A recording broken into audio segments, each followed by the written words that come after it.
You know, every company has this invisible operating system. It's not your mission statement, it's not your official values on the wall.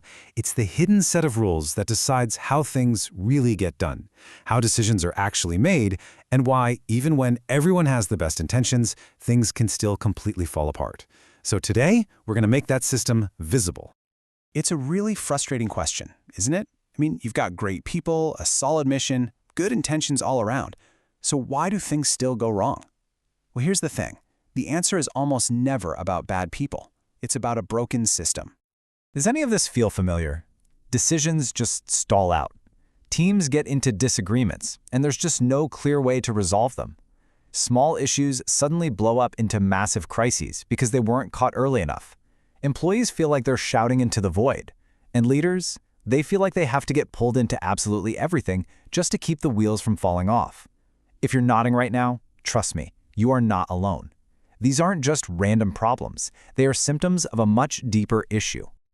Now, when things go sideways, our first instinct is usually to look for the simplest explanation. We tend to blame people's intentions, or maybe a lack of commitment to the company's core values.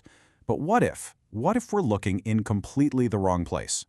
We have all heard this before, right? That decision just wasn't aligned with our values. And the people saying it, they usually mean it. They genuinely feel like the culture was violated.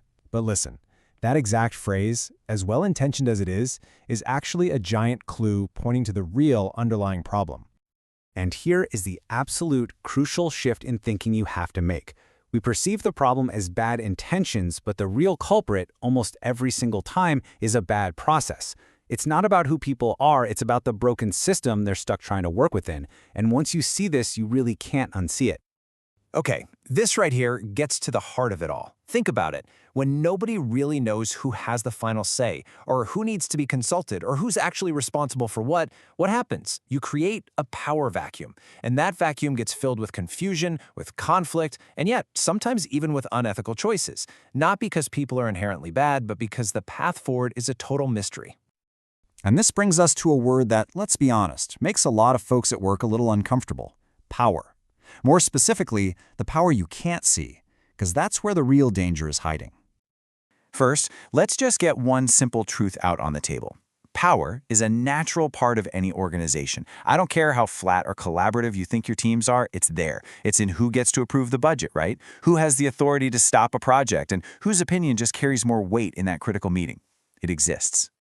But here's where the trouble starts. When we pretend that power doesn't exist, or when we just fail to explicitly define how it actually works, It doesn't just vanish into thin air. Nope.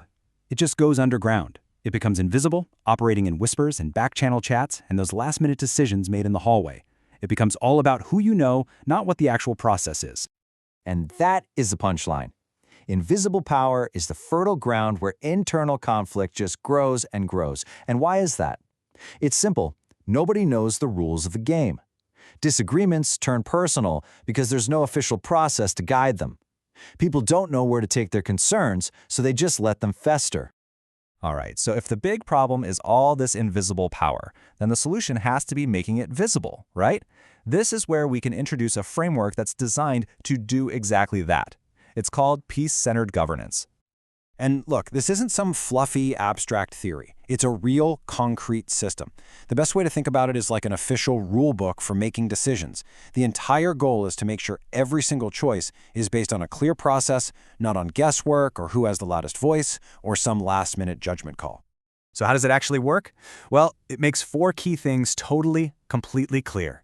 First, how decisions are made. You literally map out the exact steps. Second, who has authority. You define who gets to advise, who makes the final call, and who just needs to be kept in the loop. Third, how concerns are raised safely. You create official safe channels for people to bring up issues. And finally, how accountability works. You clarify exactly how everyone is held responsible for their part of the process. No more guessing games. When you put this kind of clarity in place, wow, you've fundamentally changed the whole operating rhythm of the company. You go from this state of constant low-grade chaos to one of real organizational clarity. Let's talk about what that actually looks like in practice. The benefits here are just huge. Leaders are suddenly freed up to actually think strategically instead of putting out fires all day. Teams feel empowered to act because they know exactly where their authority begins and ends. You finally stop having the same darn argument over and over in a loop. And maybe most importantly, disagreements become about the issue, not about the people, because there's a clear process for everyone to follow. Okay, I know this all sounds great in theory, but how can you start thinking about this in your own company? Let's bring this home with a super simple, practical exercise you can do right now. Seriously, just take a second and think about this. Not the outcome of the decision itself, but the process. Was there one person who everybody knew without a doubt was the final decider? Or was it, kind of messy? Did it feel tense, maybe a little confusing? If the process felt ambiguous at all, that's your signal. That is a vulnerability in your company's operating system. So let's just let this final thought sink in. A peaceful company isn't one that has no conflict. I mean, come on. Conflict is healthy. It sparks better ideas. A truly peaceful company is one where power is made visible, where decisions are clear, and where people know exactly how to move forward together without fear.